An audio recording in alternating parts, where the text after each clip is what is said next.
Саламатсыздар ма, құрметті оқырмандар. Сіздермен бірге математика пәнінің оқытушысы Алсейтов Амангелді Гумарович. Математикалық сауаттылықтан күрделі есептер айдарымен берілетін есептер топтамасының нөмірі 24-ші есебін талдауға кірісемін. Сонымен математикалық сауаттылықтың күрделі есептер топтамасының нөмірі 24-ші есебі. Есептік шартын оқиық. Үлкен кенгуру мен оның баласы периметрі 330 метр стадионда айналып секіріп жүр. Олардың әр қайсысы 1 секундта 1 секіреді.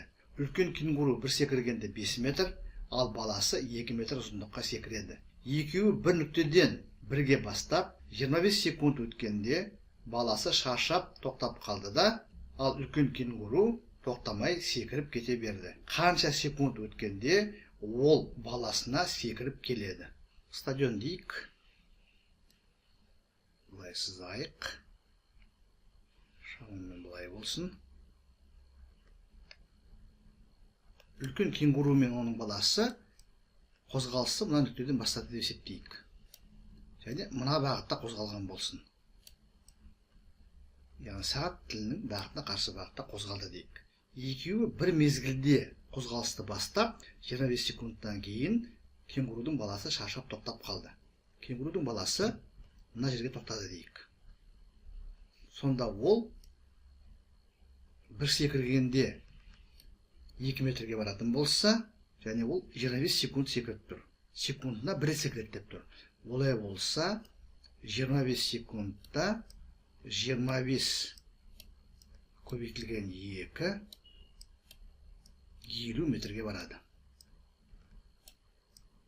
Ал сол уақытта үлкен кенгуру 25 секундта, ол әр секундта 5 метрге секіріп отырып, мына жерге барды дейік. Бұл ара қашықтығымыз біздің 25 секунд, және әр секундта ол 5 метрге секіріп тұр. Яғни 25-ті 5-ке көбейтеміз, 125 метрге барып тұр. Енді мұқият қарайық. Кенгурудың баласы мына нүктеде тоқтады. Олай болса, кенгурудың баласы тоқтаған уақытта кенгуру одан қандай қашықтықта болады екен? Мына жерде бізде барлығы 125 метрге барды үлкен кенгуру, ал баласы 50 метрге барды. Олай болса, 125-тен 50-ді азайтамыз. Кенгурудың баласы тоқтаған уақытта үлкен кенгуру мен баласының ара қашықтығы 75 метр болады екен. Біз 125-тен 50-ді алып тастадық. Кенгурудың баласы тоқтап қалды да, ал үлкен кенгуру ары қарай секіруін жалғастыра береді. Ол осылай стадионда айналып өтіп, біраз уақыттан кейін бала кенгурудың қасына келеді. Қанша секундта қуып жетті деп тұр. Есепті дұрыс түсіну керек. Баласы тоқтаған сәттен бастап, әрі қарай ол неше рет секірді деген сұрақ тұр. Сонда біз алдымен бірінші амалымыз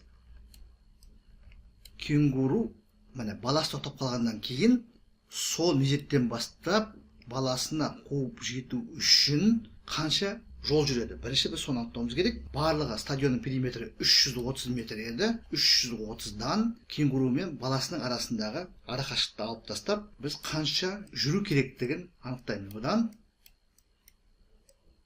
үлкен кенгуру тағы да 255 метрді жүріп өту керек екен. Екінші енді осы аралыққа ол қанша уақыт жұмсайды?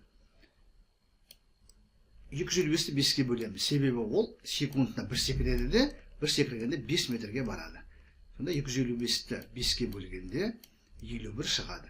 Сонымен үлкен кенгуру тоқтап тұрған баласына жетуі үшін тағы да 51 секунд секіруі керек екен.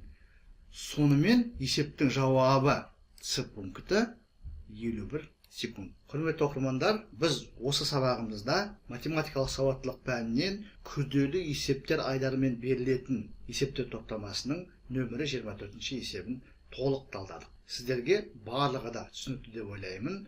Осы сабақ, осы есеп жөнінде ұсыныс пікірлеріңіз, сұрақтарыңыз болса, бейнероликтің астындағы комментарийға жазуларыңыз сұралады. Менің каналыма жазылмаған оқырмандар болса, жазылыңыздар. Бұдан әрі де математика мен математикалық сауаттылықтан бейнероликтер түсіріп, каналға жүктеп отыратын боламын. Зейін қойып тыңдағандарыңыз үшін көп рахмет. Барыңызға сәттілік тілеймін. Келесі кездескенше.